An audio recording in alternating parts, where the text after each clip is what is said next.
Good morning. You're listening to Drinking Socially, the official Untappd podcast. Your inside look into what's happening in the Untappd community and the world of beer. I'm John, and I'm excited about this episode. I'm excited about all episodes. We're interviewing one of my old friends. We're drinking kind of an old friend. We're talking about cartoons.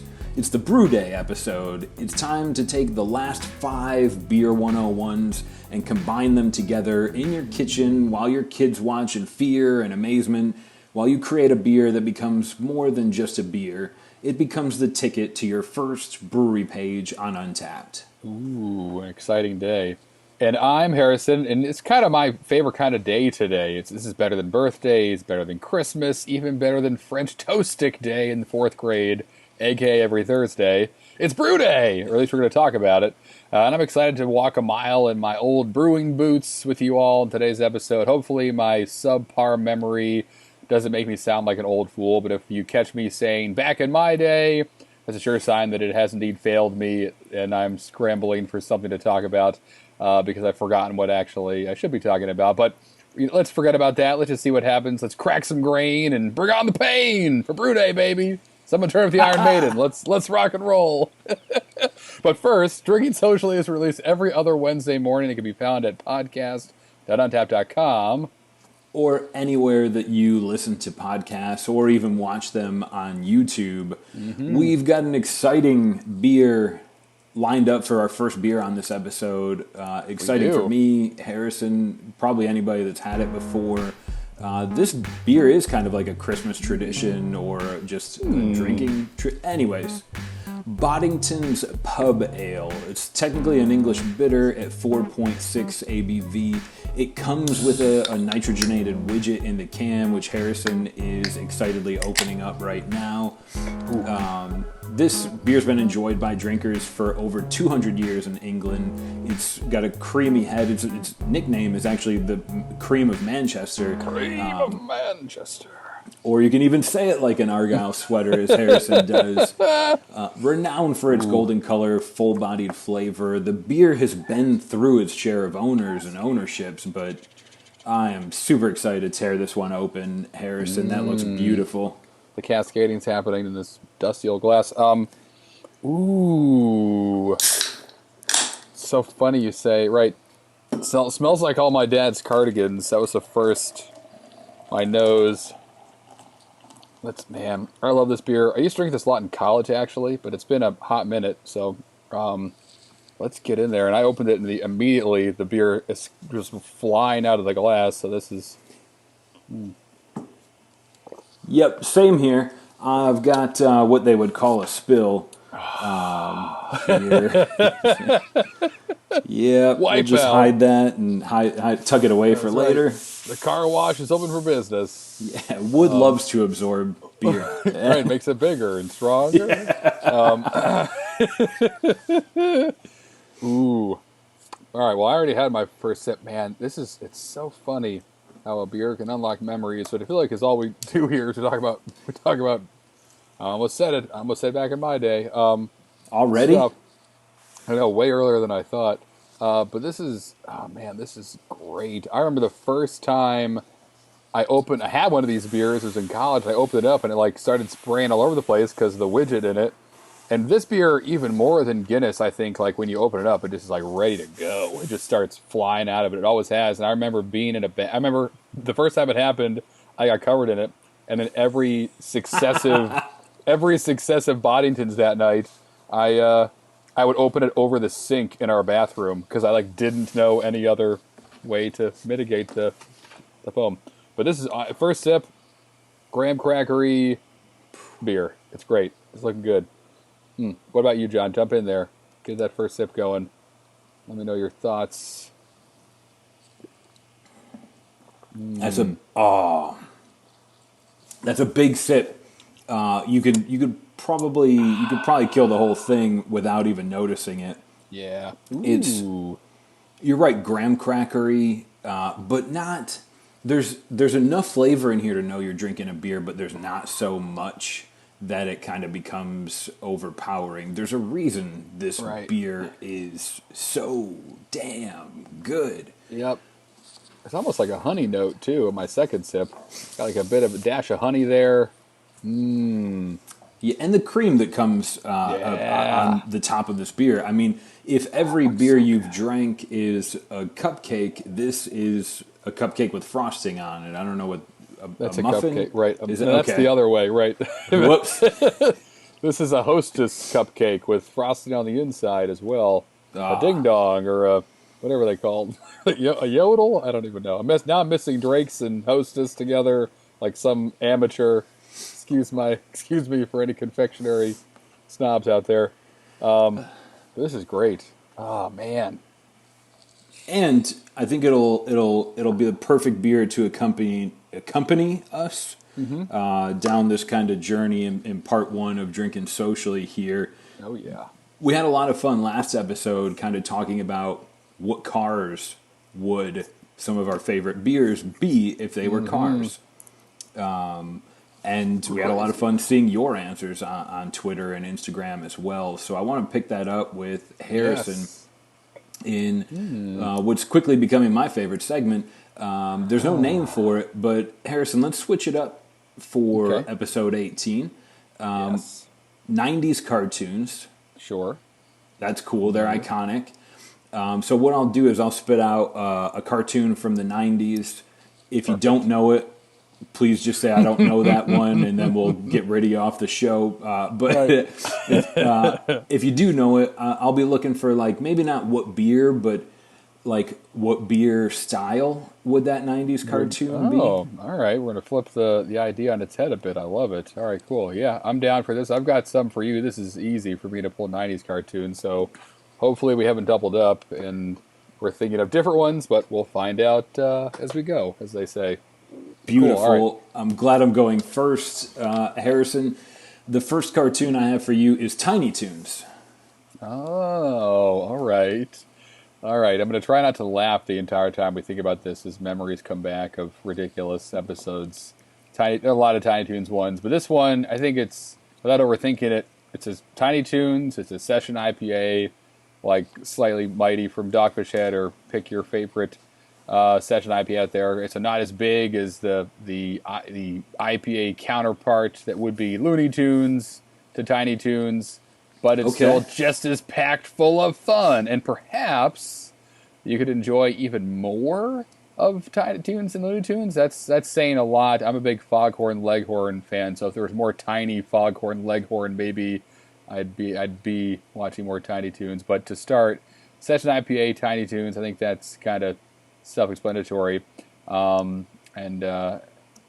give you one, John. How about Rugrats?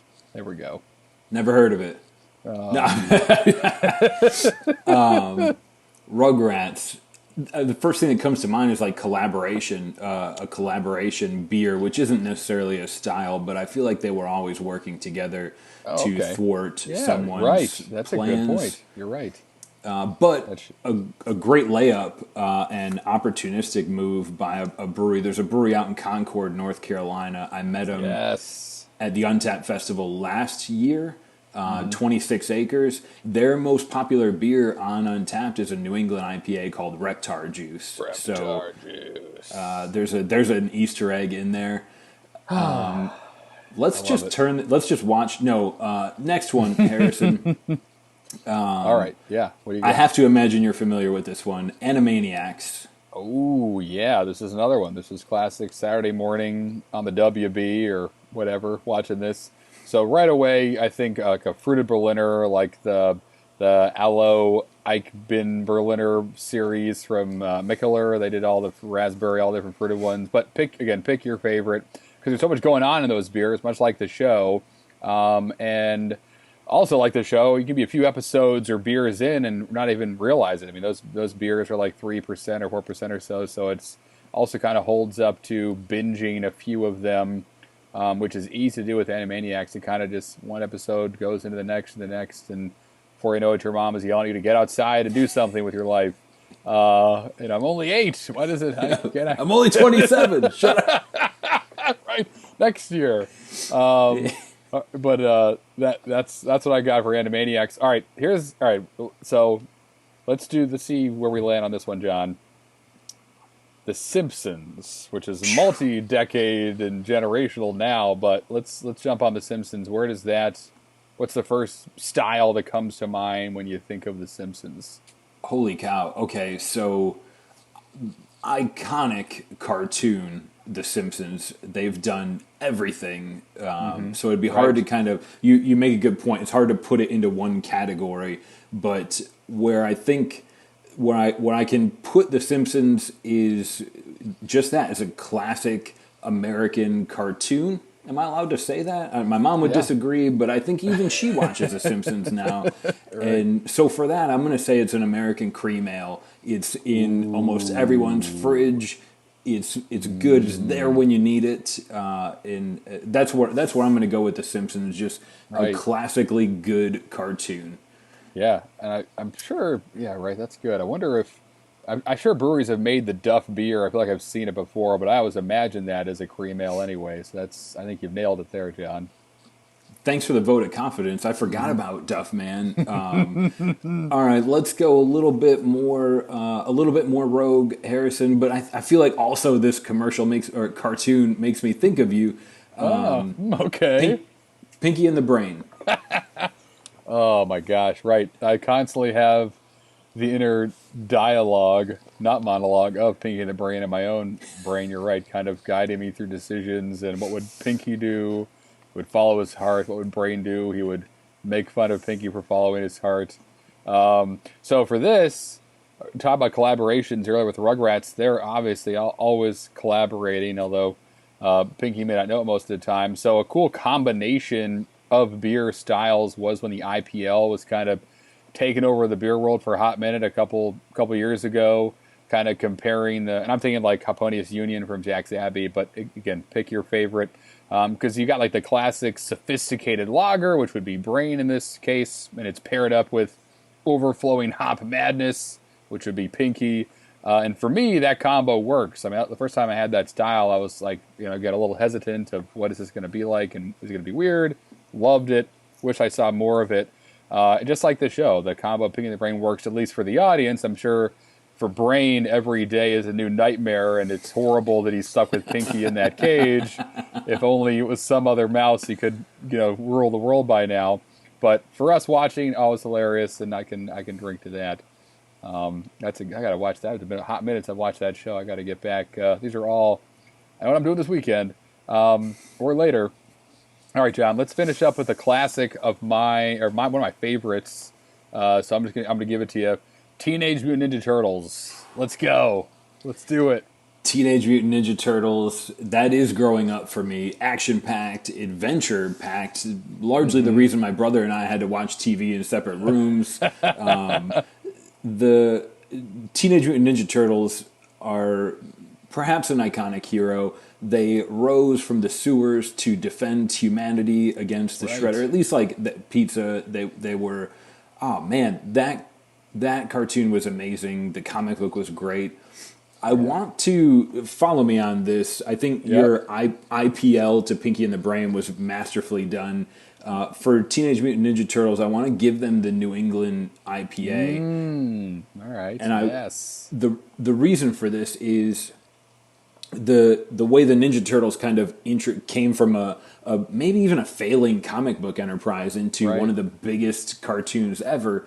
The New England IPA became ubiquitous and helped introduce so many people to craft beer. The ones that I don't like beer now, even not everyone loves the New England IPA train or trend, but it has helped more people get into or excited about craft beer. Right. So I think I'd be comfortable handing New England IPA to the Ninja Turtles. And then one kind of rogue bit of trivia that lives in my head is that Sean Astin one time voiced Raphael for the Ninja Turtles.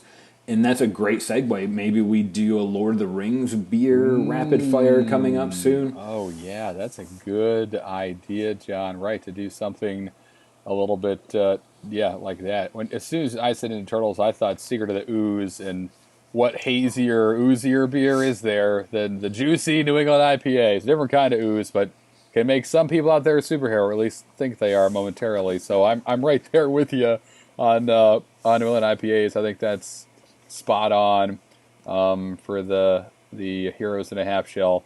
This has been great going back. I just have so many. Now I'm thinking of like, right, how many cereals I used to eat watching these things. There's all kinds. We're gonna have fun with this this rapid fire. I hope you guys are enjoying it. So let us know if you are. Comment on Twitter, Untappd, wherever you guys are already engaging with us. Let us know if this is something you're digging. But we're certainly having fun. So I hope you guys are digging it as well. But let's jump back into Boddington's real quick because I'm just inhaling this beer. It's a small can. I know, right. Get some quick facts on it from Untappd. So as I'm looking at this, so it's their top checked in beer is their pub ale, which is what we are enjoying right now, and it makes up more than 207,000 of their 230,000 total check-ins. So it's easily their most popular beer. 148,000 unique. It carries a 3.3 bottle cap rating, and 132,000 ratings, which is pretty cool too, which is a lot. So a lot of those check-ins are also helping move the beer up the charts. And for such a storied beer, it's really right. It's like you said, been around more than 200 years. It's delicious. A little kind of backstory behind it. We dug around online and kind of learn more a bit about what is in this beer, and of the recipes we could find. It's pretty simple. Although the patent black malt, so most of the recipes you saw, 2-row British, which is pretty standard. Crystal 40, which is going to give it some of that kind of golden color that it holds. But the black patent malt will add like a nice roasted character to it, which is probably what we're getting. That's a cool way to do that. Just a little bit of it in this beer. And then tons of Fuggles, which is a pretty classic British hop, and some East Kent Goldings too, supposedly. So, it's rad. People are enjoying the heck out of it. Obviously on Untappd, it's kind of everywhere. I mean, it is like when someone says, British beers, I think of this and Fuller's and Bombardier, kind of like all in the same moment. I'm excited to have it on the podcast because I have a lot of stories that revolve around it. I saw one of my friends on, listen to this, on Untappd, Paul checked it in on August 9th. He's having it at the Rose and Crown pub. It looks like outside on this really cool square, I imagine somewhere in the UK, but he says he mixed it with Guinness, and it's called a Bumblebee when it's mixed with Guinness, which I didn't even know. That makes total sense, though. But he's digging it. That's a sweet tip and trick right there that I hadn't heard. An awesome photo from Paul, wherever the Rose and Crown pub is. It looks like, it's a block away from buying a wand and an owl and moving to Hogwarts. This is like a magical place wherever you are, Paul. This is great, man. I wish I could be there. Oh, it looks like, listen to this. It's even better. I'm right. He is right next to. He's actually, this place, the Rose and Crown Pub and Dining Room. This is hilarious and also horrible. Is part of the Taste of Epcot International Food and Wine thing. He's in Florida, but they've done such a good job as they would, as far as I can tell. Even the clouds. It's a cloudy Florida day. This must be staged, but this is amazing. It's green screen check-ins for Epcot. Right. But he is right next to Harry Potter Land. It's just like a block away from where he is. So I was more right than I knew. But keeping it authentic with some Boddingtons there. This is awesome. I want more of this beer. I think this is oftentimes as ubiquitous as it is. It's a good way to kind of introduce yourself to a nitrogenated beer and the texture, the creaminess that comes with that. For me, any Saranac Disruption is on my Mount Beermore because of its amazing mouthfeel, to use a word that I dislike. But you're right. Let's take a quick second. I want to jump over. I know, Harrison, you've got some real specifics about this beer, but a quick catch-up on what Untappd has been doing for Untappd Media. Untappd.tv is getting a lot more traffic than it was when we first launched it, which is great to see. Definitely let us know if you have any feedback about that project. I know last episode, Harrison debuted the Top Hop Spot and featured the Centennial hop. And then, thank you, Harrison, actually went on and wrote a blog post about that hop and kind of tagged some of the beers you can find on Untappd to drink through that. I know you've got another one coming up, Harrison. The goal initially with this top hop spot, you're going to cover the C hops and get us through that? That's right. So, yeah, you'll probably catch on by the end of this episode today, but I'm going through the 7 C's hops to start. So we'll cover those, then run through some other, classic hops, move into some of the New World ones, and just kind of work our way through them all. So every episode or so we'll be covering at least one hop. It'll be a lot of fun. Another cool thing that was part of Untappd.tv is Greg Avola, who kind of does most of our interviews on that, just interviewed Julia Hers. She's outstanding. She's a writer. She speaks eloquently about beer, basically educating people on behalf of independent breweries here in the U.S. Right. Check out Untappd.tv to go back and watch that interview or see what's coming up. Those of you that are drinking this Boddington's in the UK, Greg, a couple of weeks ago, did a UK kind of spotlight interview series. Yeah, that was amazing. It was great fun and great to kind of engage with the people that make me jealous of all the Siren and the beers you can get across the pond that we can't find over here. And speaking of the UK, Harrison, is London still the most active Untappd city in the world in 2020 so far? It is indeed. So far it is, yeah, which is amazing. Yeah, that's the beer mile. Is an American, like the beer mile to me, that's my Epcot. That I'd imagine that helps London stay so active on the check-in scene. Those of you that live in London, I'm jealous. Those of you that dream about it, check out the blog on Untappd. Hannah just wrote an article on there on the top 10 trending beers in the UK. Kind of tag those where you can find them on Untappd if you want to make yourself jealous. But check out the blog. Hannah's done some contributions there. Harrison, Greg as well. It's starting to get a lot more entertaining. No, educational. Maybe both to read through it. Educational, edutating. There's some word, some cool hybrid there that someone smarter than me has already discovered. But yeah, infotainment. That's what. That's it. That's the one.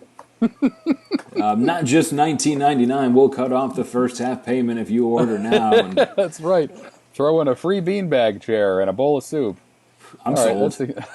Right. Don't eat soup in a beanbag chair. Don't ever do that. Unless you want to hurt yourself.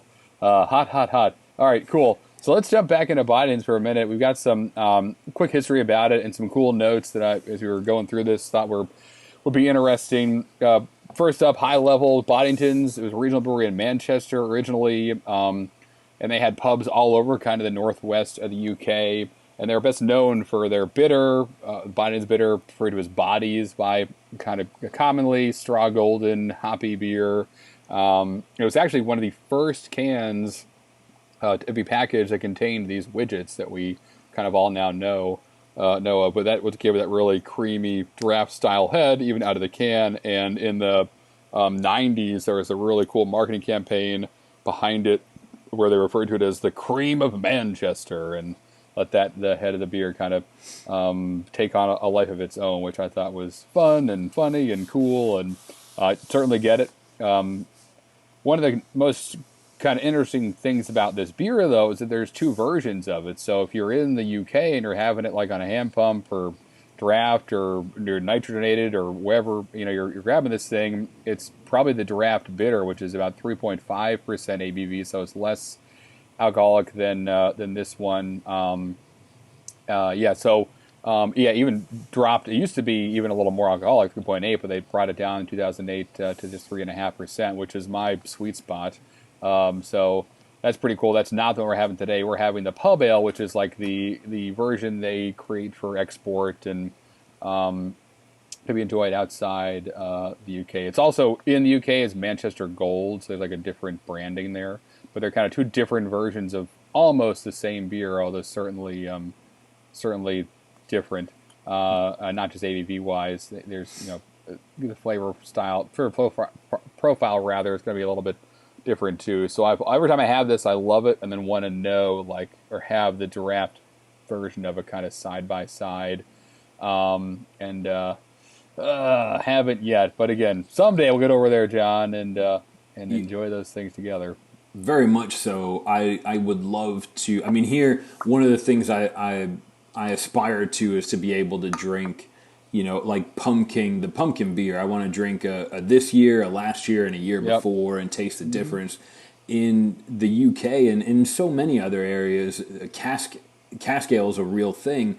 A real ale is a cask ale. Either way, you would have the opportunity to kind of taste a Manchester Gold right out of the can, the export version, and then go to a pub and have a cask condition version and get, not necessarily a vertical, but be able to taste two very similar beers, two different methods, and really kind of feel and taste the difference that makes in a beer.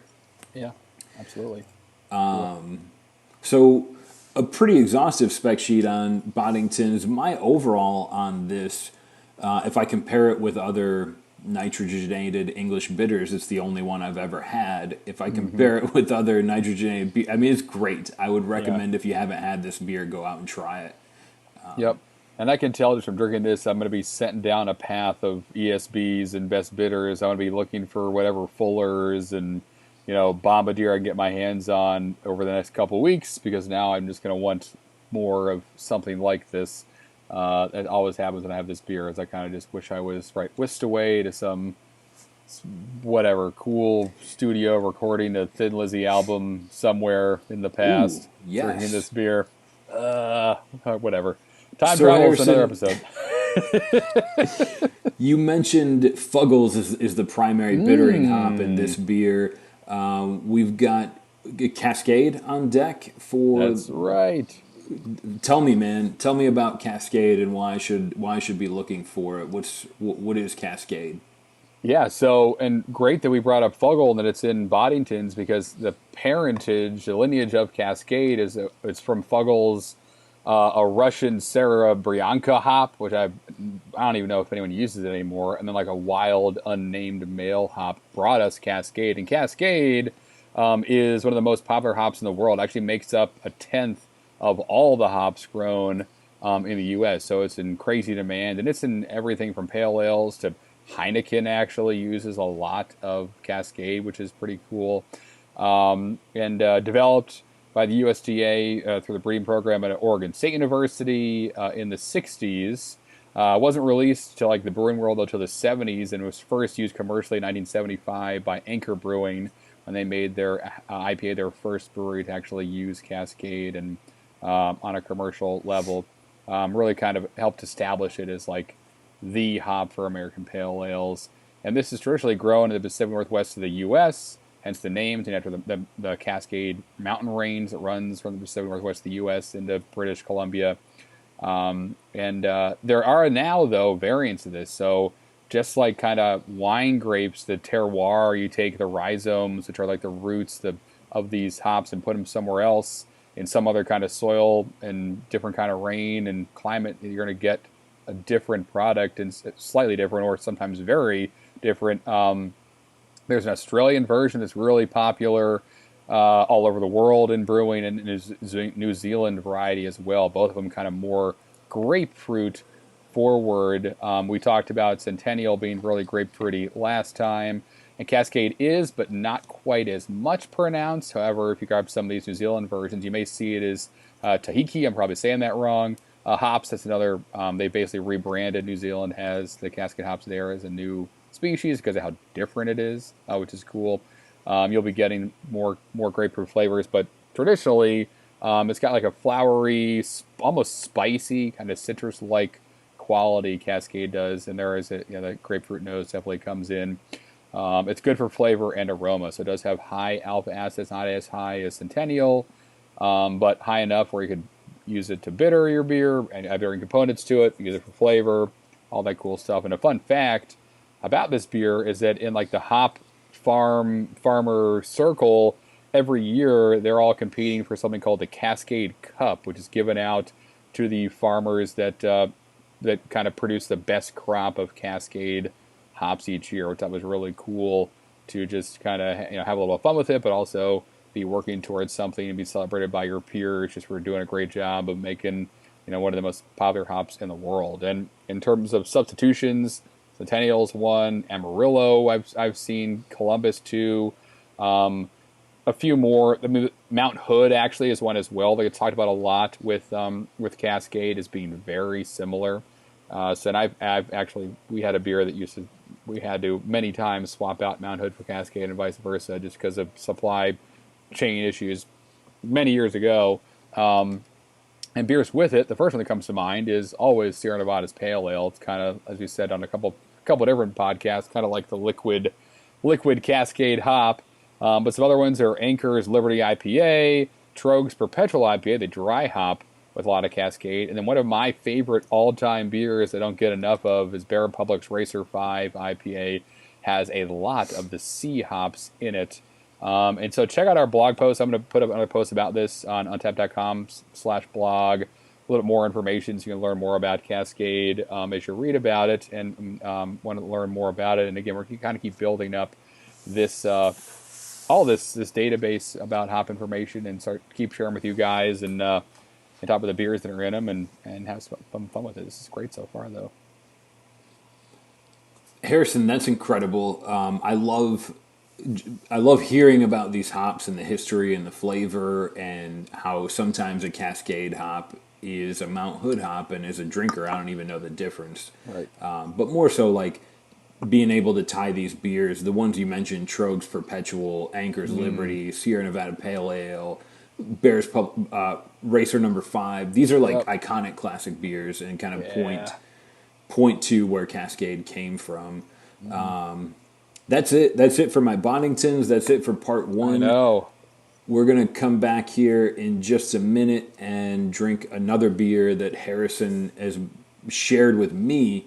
And I'm really excited to crack this one open on what's becoming kind of a sessionable episode. Yeah, exactly right. A nice UK-inspired sessionable episode. But yeah, we're going to jump at the ad break, listen to what we got to say there, and we'll be back with beer number 2.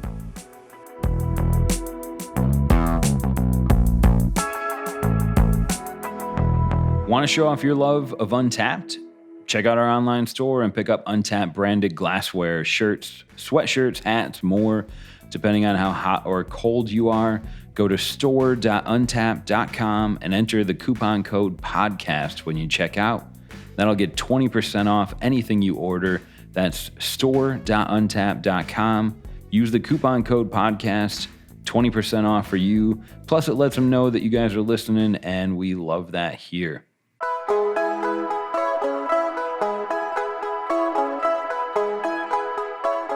Right, we are back. It is beer number 2, and we are drinking Gathered Friends from Wise Man Brewing, one of my favorite breweries. Every time I have a beer from them, I think these guys get me, which I don't know what that really means, but I mean, every beer I have, it's like, yes, this is what I was hoping this beer would be. So I'm pumped to drink their Irish Stout, their dry Irish Stout. It's one of my favorite styles. This one coming in at about 4.9% ABV with 35 IBUs on it. And the quick notes about it, much like the Irish themselves, blessed with the gift of gab and always having a good crack. I don't know how to say that. Crack. Good. Yep. This dry Irish Stout exudes personality and is the perfect accompaniment to good conversation. Pleasing highlights of bittersweet chocolate, dark roast coffee, and a dry finish, all combined for a great time.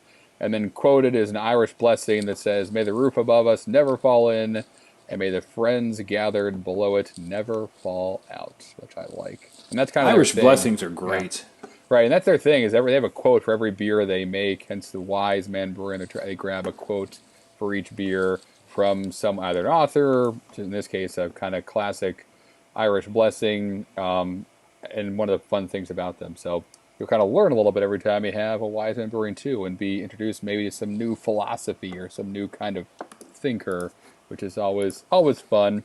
But look at this guy, man. I mean, this is a big old puffy. I've poured it out like a beast. Mine's got like huge bubbles in it. Yep. Yep. Oh man. I don't think I can get him to show up on the camera, but I mean, it's dark. It's just as dark as any stout I've poured into a cup in the last 6 months.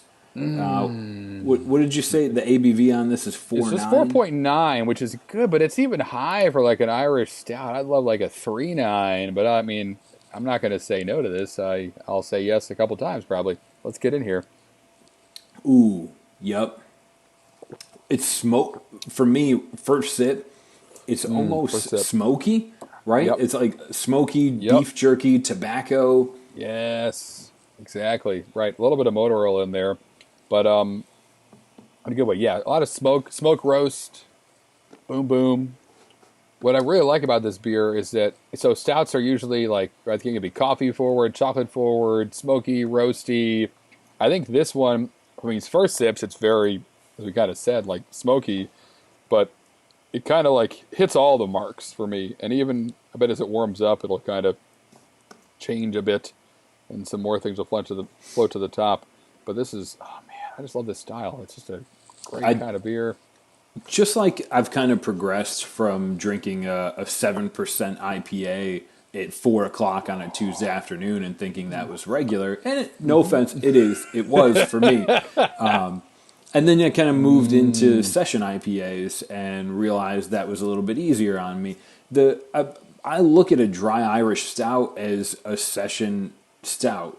I know it's not necessarily a BJCP style or a term, but when I see dry Irish, I think this is a stout. I can enjoy all those flavors that I get from a big, beautiful 10%er. Right. But I can drink it casually. I can function afterwards. I know that's a big, obviously, as we've said in many podcasts, a big plus for us is being able to have more than one beer, sit down for a session with friends, kind of drink from lunch through dinner, through the middle of the night. Quite literally, on the last episode, we drank lunch and Black is Beautiful, and I got done recording, and I was like, all right, let's go out to the living room and dance. That's right. I'm not going to do the dishes. I'm going to throw all the dishes away. I don't want to, no responsibility tonight. Chores are silly. I love it. I know, right? So but this one's, oh man. And I love this style of beer in the summer. I feel like that's a life hack that maybe only I enjoy. I'm a big coffee head too, a bit. I become one because of my wife is, and this is like a cold brew iced coffee that's a beer. So if you're like going after that, that's the itch you want to scratch, perfect. Jump onto the Irish, stout train. It's always kind of made me happy the same way a cold brew would, but instead of getting jacked up, I'm kind of getting chilled out, which is what we should be doing at this time. That's a great T-shirt slogan. I remember not long ago, although what the heck is time? We'll say half a decade ago. I remember beer distributors telling me like, oh, you love Brooklyn Black Ops and Brooklyn Black Note Stout, and those would do really well for me. Yeah. You should try selling Brooklyn's Dry Irish Stout. And I remember saying, like, nobody wants to drink a 4% stout, man. Right. Turns right out I was time. wrong. Yeah, well. It would have been, I think it would have been much harder to sell, but I think it was also sometimes the phrasing, like Imperial Stout. You think Stormtrooper and this beautiful, big, heavy beer, Dry Irish Stout.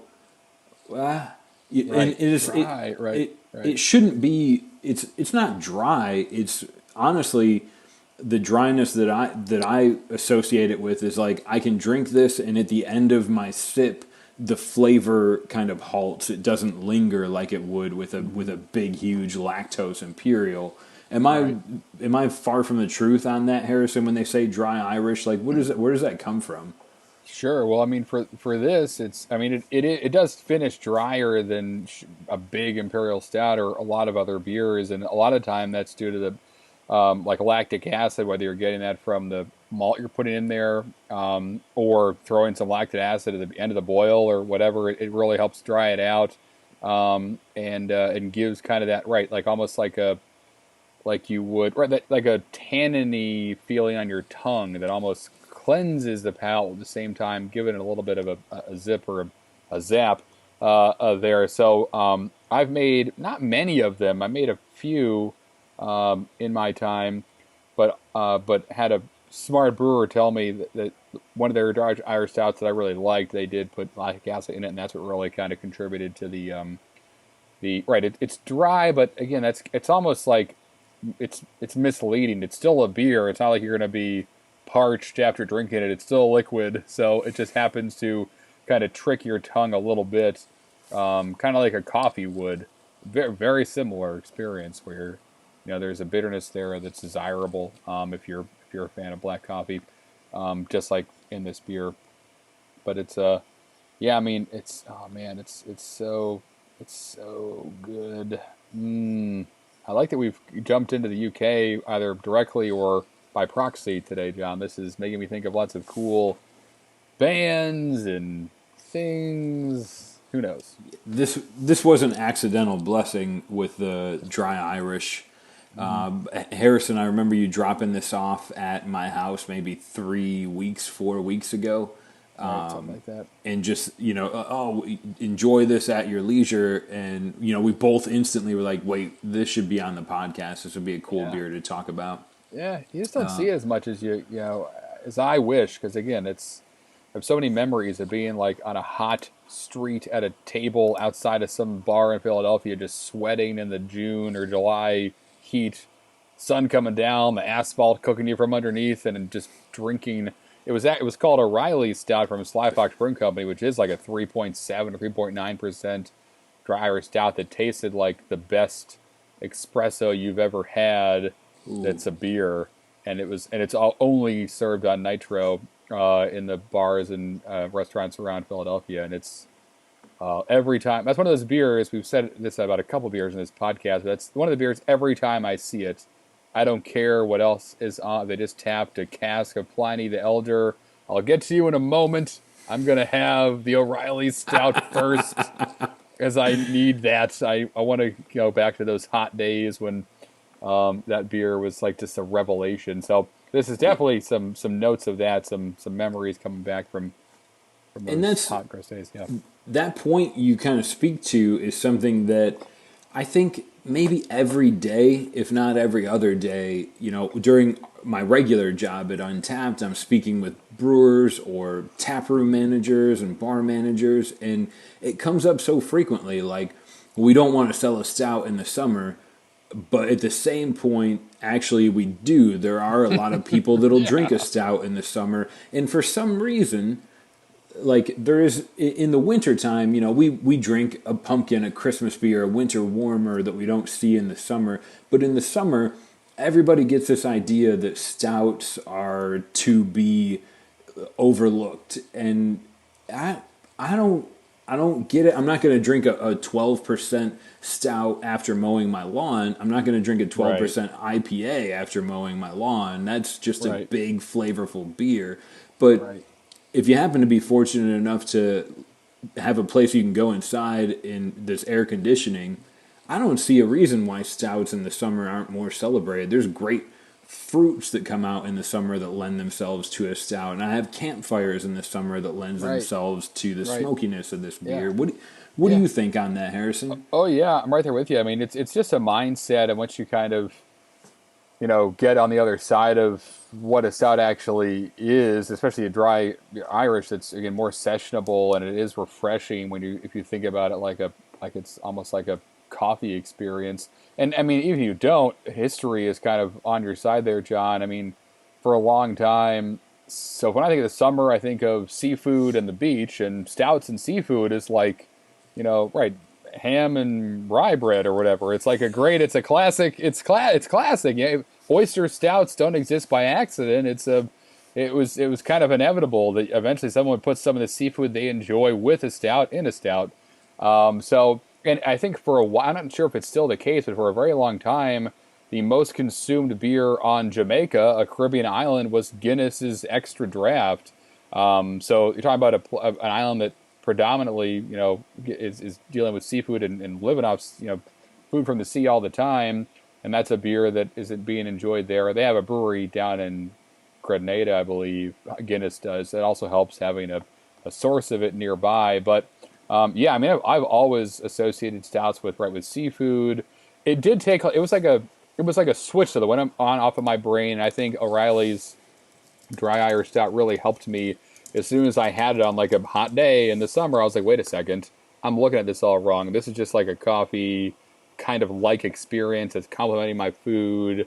I mean, it might have even happened in college actually with Guinness. We would drink Guinness more than most people would in college. We'd get it if someone had a couple extra bucks, get a case of Guinness for the weekend, and kind of treated it like a light beer. A lot of people approach Guinness as like a big, thick thing. That doesn't really happen anymore because we have imperial stouts and kind of know what a big, thick beer experience is like.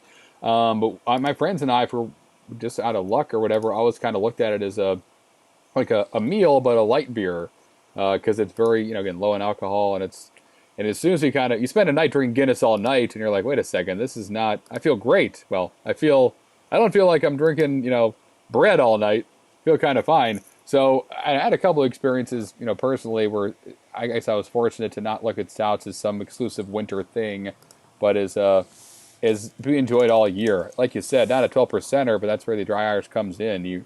You're hunting for that experience. Great, grab some oysters, grab a stout, and you're going to have a blast every time.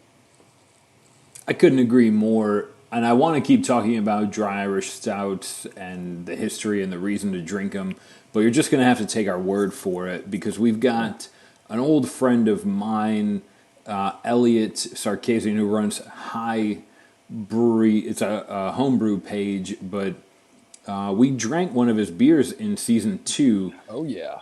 And for Beer 101, the feature for this episode is the Brew Day. So Elliott's elected to kind of join us on an interview. I'm going to be talking to him and Harrison about the things you do to get ready for your Brew Day. We're going to break for a quick second, and then you guys will be listening to the interview we did with Elliott and Harrison, talking about making your own beer at home. Well, we promised you we were going to keep doing this Beer 101 series, and I'm fortunate enough that Harrison is still involved in it. And we've also got Elliott, who runs High Brewing, which is a homebrew page on Untappd. We drank some of his beers last season, and Harrison's about to crack one open for this Beer 101 series. Elliott, do you mind kind of catching us up and letting us know just a little bit about, what's it like managing a homebrew page on Untappd? And more importantly, what's Harrison about to pour into his glass? All right, I'll start out with what Harrison's pouring since he's got a little game on right now. So this is the Global Hazy Days. It's just a new riff on a hazy IPA that I've been doing. I wanted to do a little bit more of a West Coast style hazy IPA, so I did a little bit more skunky notes and a little dankness to it, but still has a nice little juicy quality to it from some Mandarina Bavaria hops. And then I added some Southern Cross to it as well, get a little more some notes to it. But I wanted a little bit more kind of like I said, hot punch to it. Yeah, I'm not a huge fan of those big juicy East Coast IPAs. Right. Oh, this is the Mandarina Bavaria. That's a hop we messed around with a little bit at the brewery, and I love this style. It's so killer. This is great. This is awesome, man. And it's hazy as heck, but a nice haze, not like a weird kind of old orange juice. It looks beautiful.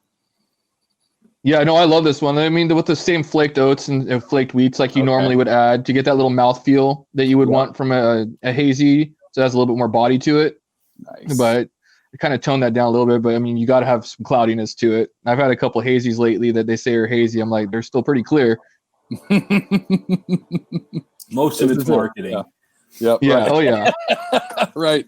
This lager didn't turn out well. Well, it's a hazy IPA now. Exactly. Yeah. But as for like trying to manage a homebrew account on Untappd and everything, it's actually been a lot of fun and enjoyable for myself and my friends, kind of keeping track of what I'm brewing, which is really nice for my recipes and everything like that. And my friends enjoy it because they'll be able to go on there and check in the beers that I actually make. And I can see when I send them out to people across the U.S. Actually, now that I've done, even I've sent a couple out to Hawaii not too long ago. That was very expensive. I don't recommend doing that. Yeah, I bet. But it's neat seeing getting people's feedback. and from it, because I know my friends, when they come over and drink it, no matter what, they're going to tell me it's good because they want more of it. Good friends. But good friends. yeah, but when I send it out to these people like you, yourself, and Harrison, it's just nice getting the feedback and everything like that from what I'm brewing. This is opening up amazing. This is awesome. Wow. What did you say? It was Mandarin of Bavaria. What else in here? Mandarin of Bavaria, Southern Cross, right. Wakata. Yeah, I always can't pronounce that Wakatu, one. whatever, yeah. And then Holoterra or Holoterra, Blanc. Yeah, Blanc. I wanted that one because I wanted a little bit of that grape note to it, like that white wine kind of grapey nose that you would get. So it almost kind of has that little dryness that you would get from it as well. This is great. I'm loving hearing you talk about it too, because I'm getting out like there's a little bit of grape. It's like dancing in there. The Mandarin of Bavaria definitely very present, but I'm definitely getting some of that. Those notes you get from Holoterra Blanc as well, and it's just really well made. This is awesome. Elliott, I'm pumped to hear more about your system today as we go through this Beer 101, because this is great, and you're able to make it at home. So, that's awesome. Yeah. So, and I think I'm drinking a different beer of Elliott's. It's a rye brown ale called Rye So Gloomy. Elliott, I'll gladly give you my review after we get done recording. Any of you listening that want to check it out, follow me on Untappd or check out High Brewing's Untappd page. You can see people checking into his home brews wherever you are, which is pretty cool. But let's get to this Beer 101, which I am so excited about. I'm doing almost no work at all, and we're going to get great feedback from the perspective of a home brewer, which is, I think, exactly what Harrison and I want to encourage everyone to try. And a little bit of feedback from Harrison on how that would work in a commercial scenario. So far in the Beer 101 series, we've covered all 4 ingredients that go into a beer. We've covered where you get them. Elliott's going to be answering the questions. Harrison's going to be giving feedback as well. We'll kind of have more of a, like a town hall meeting on this Beer 101, but I want to open it up with Elliott. So you brew your beers at home, which means you have a really supportive family brewing your beers at home. You've got your ingredients, right? Hops, malt, yeast, water, ideally with some recipe. Everything's planned out, but I mean, what's it like, Elliott? What do you have to do to set up before you're mashing in the kitchen? Like, what goes into getting ready to brew? So for me, it's kind of like, because I come from a culinary background, a previous chef, it kind of comes down to something which you might recognize, John, called mise en place. Absolutely. In the culinary world. For those who don't know what mise en place is, it's actually something really nice to have throughout your life in work or in food, of course, and brewing. And it basically means to put in place, or your organization, basically. So basically, I always do my mise en place when I get ready for a brew day, which is basically means getting all my ingredients laid out, weighed, anything measurements I need to do, getting all my equipment sanitized and ready, set, go for me. My paperwork's all out. My apps are open for my brewing process and everything like that. So basically, all I have to do at that point is hit a button, and it's game on at that point to start brewing. But it really comes down to organization and everything of that nature. That almost sounds easier than I wanted you to make it sound. You're absolutely right. Mise en place is that's what I think of when I go back into the culinary world. As an Italian, we would also say quanto basta, which just means the right amount. And that's a good difference between the Italian method and the French method. Either way, hopefully we end up with food and or beer. Harrison, I know you're familiar with this process. Is it really any different when you're brewing at a large scale, the kind of the preparation that goes into getting ready to brew a beer? Sure. Essentially, no. The advantage I had was that I was part of a brew team. So that kind of organization, it wasn't never just on me. I always had an assistant brewer, and the brew chef before us was in charge of setting up a lot for us. And then in turn, at the end of my brew shift, I would set up for the next brew shift so you could come in and right away start mashing in. And that's kind of the key, is when your shift starts, you want to be mashing in quickly so you're not kind of holding up the next shift, because we would run 24 hours a day, like 7 days a week. So if you messed up, you could the domino effect was pretty brutal, or could be. So we had an awesome system there. It was just a whole team of people working towards it all the time. where I could come in and mash it right away. All the customization I had to do myself was already done ahead of time, which was nice at 6 o'clock in the morning when it's cold and you're hungry and half asleep, and might walk into an Imperial Stout and need to mash in, which will take every ounce of strength in your body to accomplish. But nice. All I had to do was focus on that and get it done. So I can tell, Harrison, that you've brewed that before, that Imperial Stout at 6 in the morning. I want to give you just like take a minute and give us a minute, like any experience or points to help out our listeners who might be getting ready to do their first mash in at home. Before we get technical, I'm going to ask Elliott the same question, but I'll give him a second to think about it. Sure, and he'll probably dive into more of this, but for me, it was all about for us, it was all about water temperature and making sure that's dialed in for the recipe based on the the beer you were brewing, and then hunting for dough balls, which is always a kind of a common term. Actually, heard first, in home brewing, is you don't want to make sure you're mashing in. You want to make sure that all the grain is covered in water, and a dough ball will be like a packet of a little bump, if you will, in that mash of oats or grain or whatever that it wasn't getting hit with any water and therefore wasn't doing anything for you. So kind of mixing around and making sure there were no dough balls. And then, of course, most importantly, always mash in. So if you have a mash paddle and you're actually mashing in and stirring it yourself clockwise, never counterclockwise, because that will summon Satan and someone will probably eat your lunch as punishment for doing something like that. And then you're hungry and tired and, no meatball sandwich for you. So some essentials, a little bit of lore there built in, but it's all part of a brew day. Mash in clockwise sounds really important. Elliott, what about you? Like doing this from home? Like, do you have like cereal and oatmeal and a bag of grain? Have you found any ways to make home brewing a little bit less messy? Yeah. So, I mean, basically I start out like almost any home brewer does. You have a bunch of pots and kettles and things like that you put on propane burners. So basically it's like he was saying, the hardest part truthfully is trying to keep that temperature, at a consistent, setting at all times. And, yes, dough balls are no fun at all. I need to start practicing, going clockwise though a little bit more often. I need to get that one down pat. But yeah, those are no joke. They really can mess up your mash extremely bad. But it really comes down. And then I think the second hardest thing that I really had to do after my first and second batches was sanitation. That would really came down to keeping everything clean after the boil.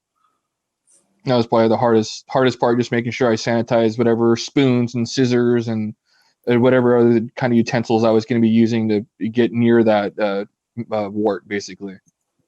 Totally understandable. I have a hard time doing that, like just making sandwiches for lunch. And those sandwiches get eaten right away. They don't sit in the closet for a while. Let's the good ones. All right. So some quick tips in the beginning. Let's get a little bit more technical and kind of cover some of the process. I'm going to ask these questions, and I want Harrison and Elliott both to have a chance to kind of give us some feedback for those of you listening at home.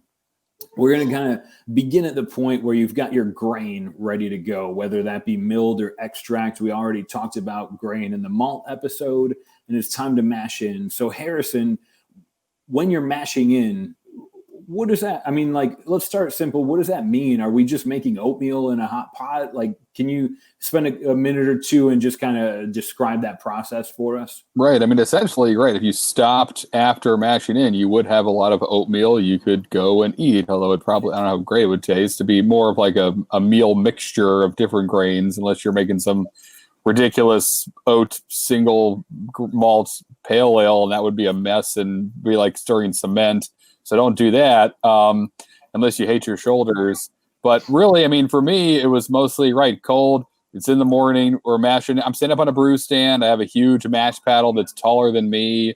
Someone else is running our auger and the actual mill. So the grain itself is uncracked when you drop it into, before it goes into the mash tun, and it gets cracked through the actual mill itself and runs up an auger, which is basically like a fancy elevator, get that grain into the mash tun. And as that's happening and the grain starting to drop in from the top of the mash tun, you're also running in water again at the specified temperature based on the recipe, and mixing it up and making sure at that point, again, it's the level. You have a floating grain bed. You don't want to have your grain collapse on itself because you're adding grain faster than you're adding water, and therefore you can get a stuck mash when that happens. Really make essentially cement. It doesn't allow any water to move through it. So these are kind of things in the back of your head. But if you're mashing in aggressively and you're really rocking and rolling on that paddle, that's why Iron Maiden and King Diamond and stuff really helps at 6 a.m. to get you pumped up, because you don't want to be half asleep up there. You need to be kind of in the zone and basically imagine you're running hills in high school, that kind of mentality to get through it. So you're just mashing it like crazy, stirring up a bunch of, right, John, essentially oatmeal, and maybe having a drink in your hand. It depends. If the overnight team was already canning, you walk in, maybe you have a fresh IPA that's ice cold waiting for you when you're done, which is always nice. Although weird now to think that at a time in my life at 6:15 in the morning, I was drinking a beer at work and everyone was like, good. But you've earned it. But it was that was real. But it was a lot of sweat and tears and rock and roll. So mashing in the beginning of a really easy no, I'm kidding. Elliott, you do this at home. I don't know if you have a brew stand or like a step stool, but I want to ask you about the point that Harrison mentioned, like keeping that temperature consistent. How do you deal with that at home? And any tips for like, is it different mashing in on a smaller batch? Anything that you've encountered at the beginning of some of your beers? Truthfully, not too much of a difference, because I've helped out some friends that do have breweries out where I live. So I've been able to see what goes on in a big commercial brewery versus my garage, basically. I will say the biggest difference is when you basically first started, some people still do their whole propane thing. The gas is much harder to keep that temperature going when you're trying to mash in. So I finally stepped up to all electric, so it's much more consistent and everything like that. It's basically just hitting a button and setting a temp. But it is when you have to add the grain a lot slower at a home brewery, because you have to add it, stir it, compared to where you have the water and the grains kind of cycling at the same time. So you kind of have a method going with basically like a math setup going, so you can kind of figure out how much water is going in at the same time. But it really comes down to just keeping that temperature, adding the grain slowly, stirring like crazy. So it's a heck of a workout, no matter what. It's going to be a good workout.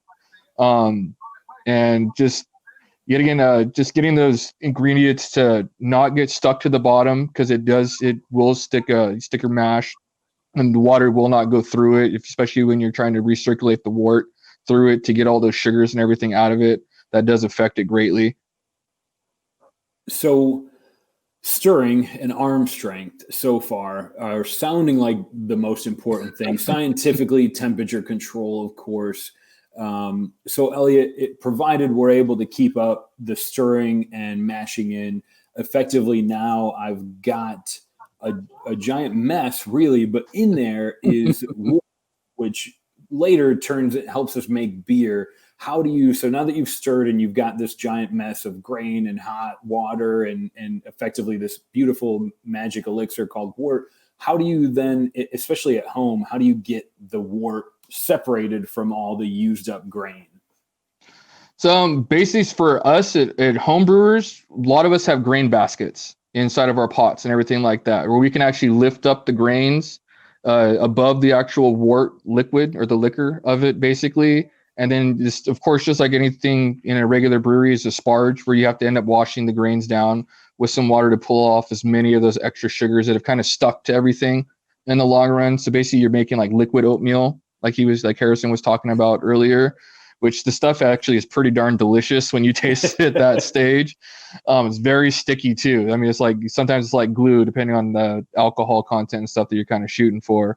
But it really comes down to just washing it. That grain basket, I've seen some friends that have hooked up little mechanisms in their garages, so they can actually have like a pulley system to help lift up the grains, because they get extremely, extremely heavy once they get waterlogged.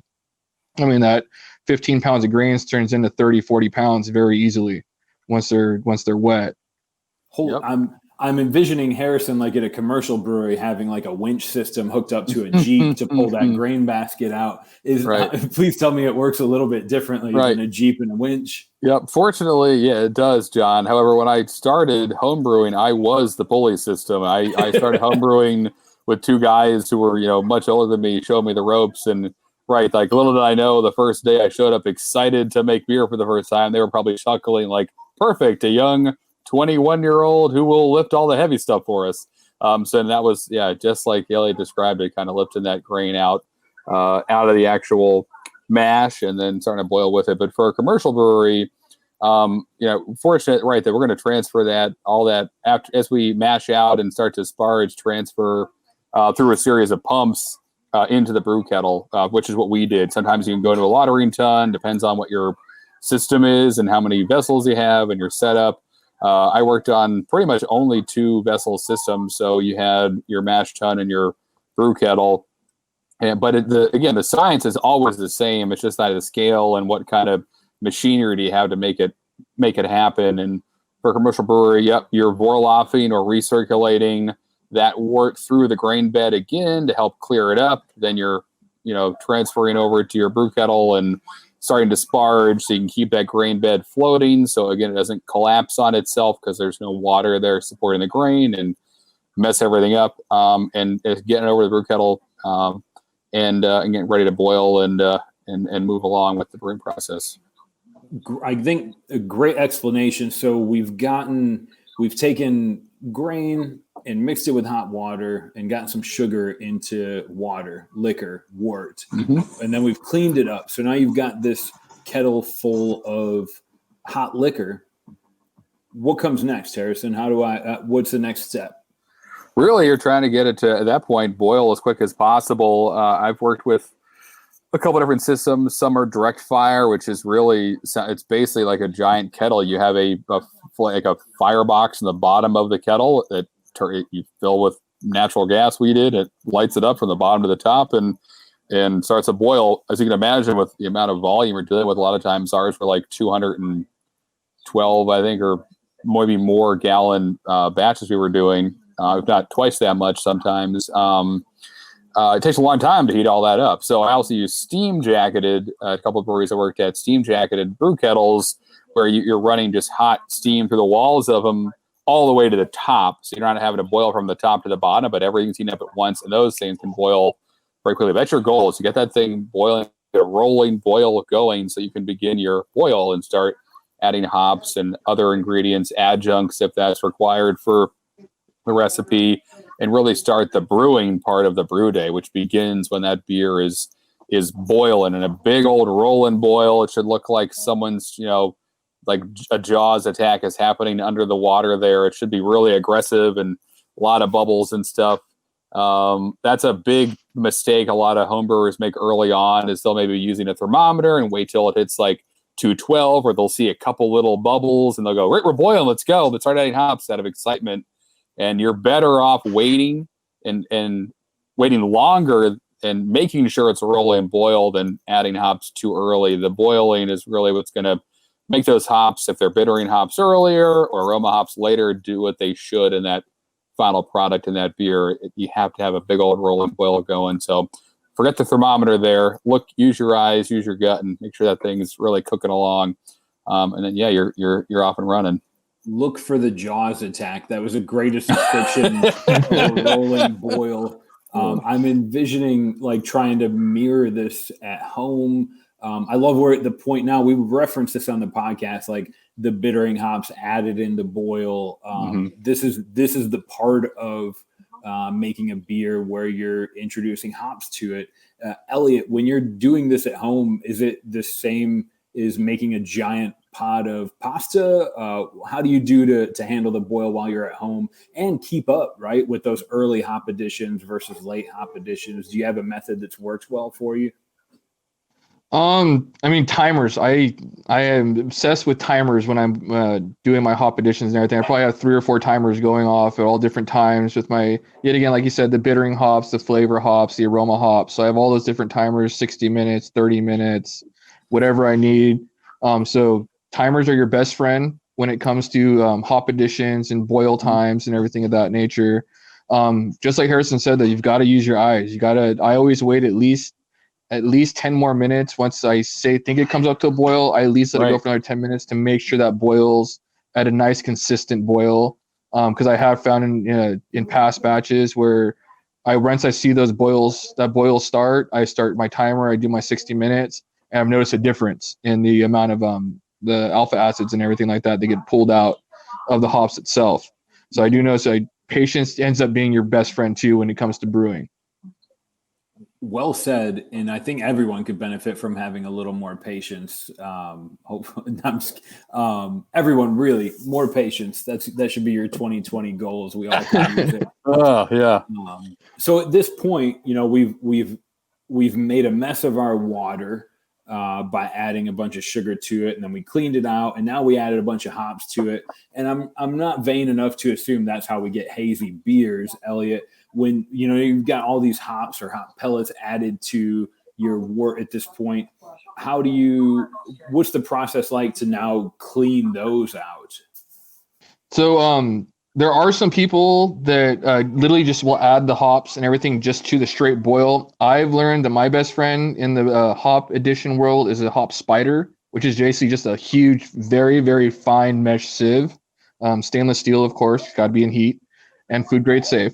But that becomes your best friend in keeping all those particles out from plugging up your hoses and everything like that, especially your pumps and everything like that.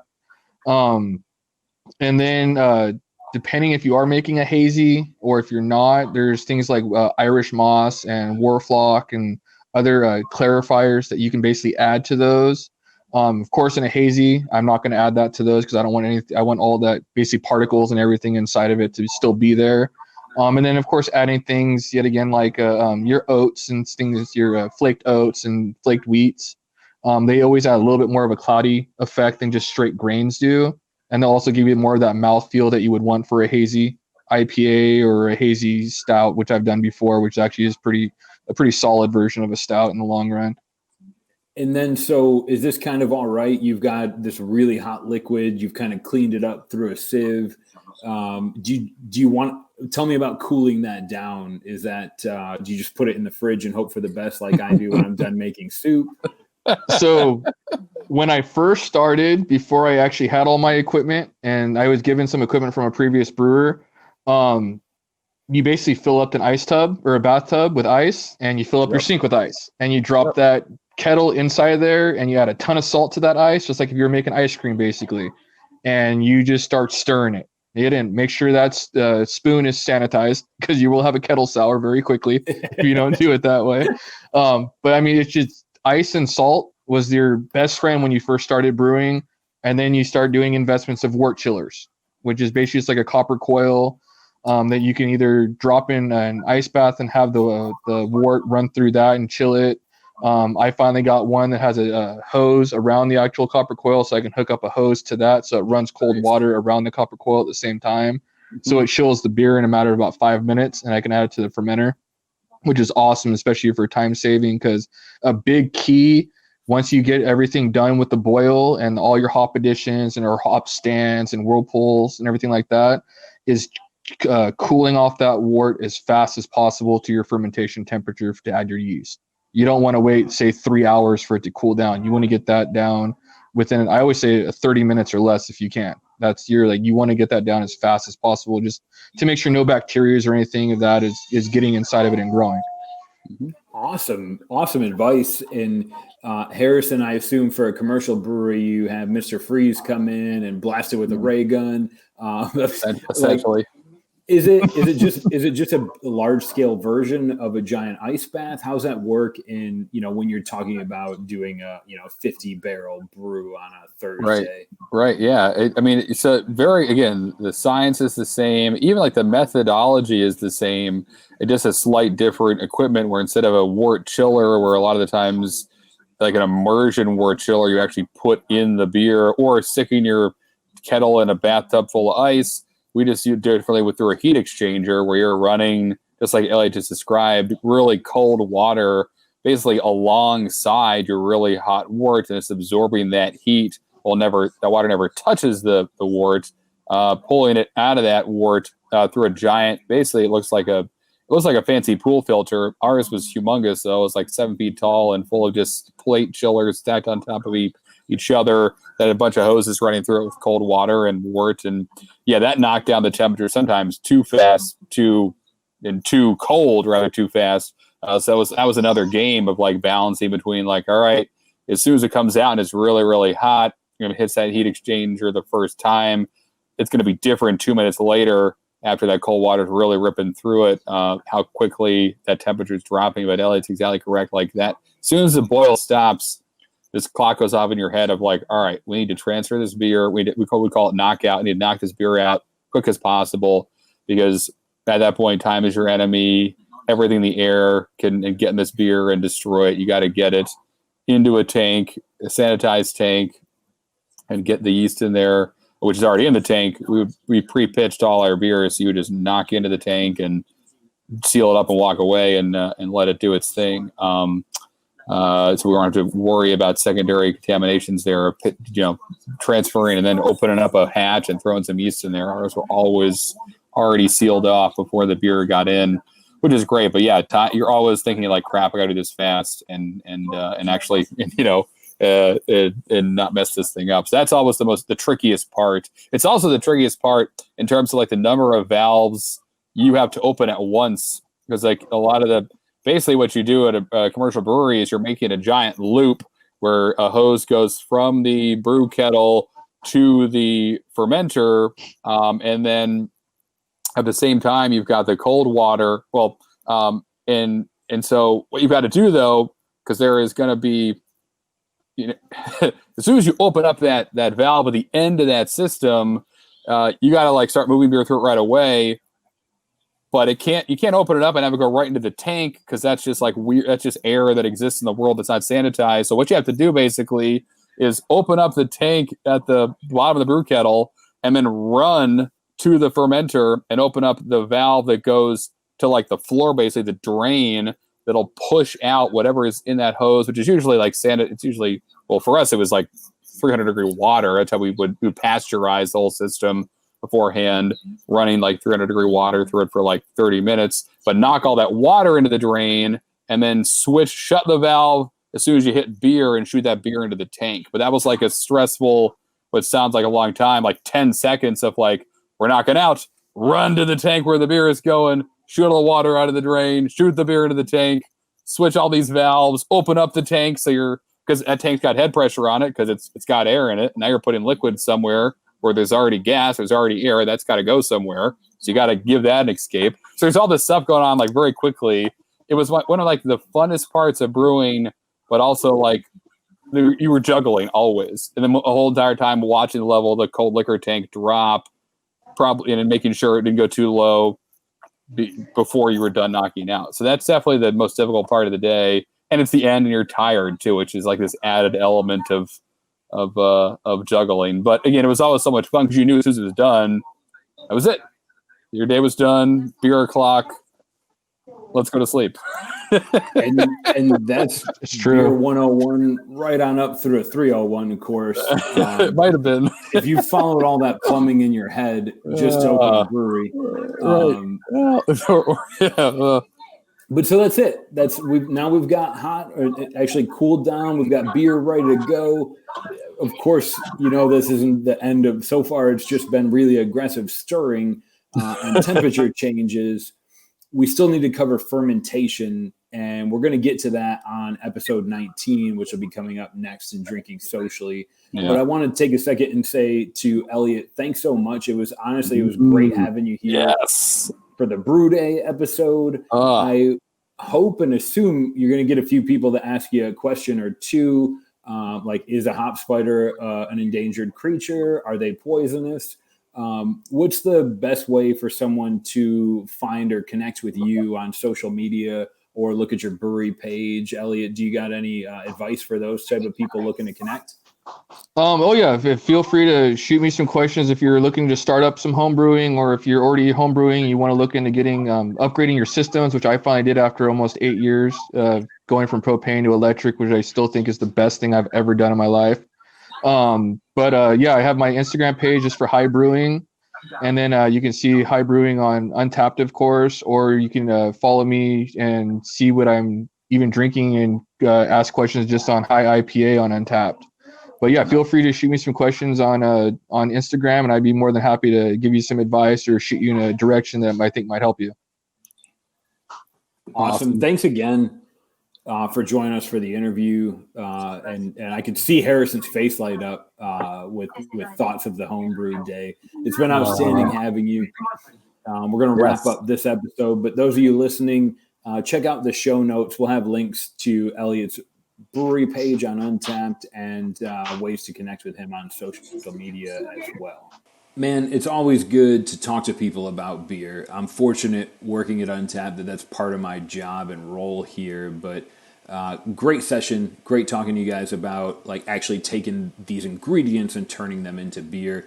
Harrison, what can we be looking forward to in the next episode? Yeah, so coming up in the next episode, Brewing 101, we're going to focus on fermentation. We'll be featuring 2 new beers. We'll announce those in the Facebook group a little bit early, so keep your eyes out for that. Otherwise, make sure you're subscribed to Drinking Socially. You can do that on iTunes, Stitcher, Spotify, Google Podcasts, Apple Podcasts, on and on and on, podcast. Click the subscribe button if you like the episodes, or check us out on YouTube and actually kind of watch along as Harrison and I spill beer all over our desks. Otherwise, we'll see you in 2 weeks. Cheers.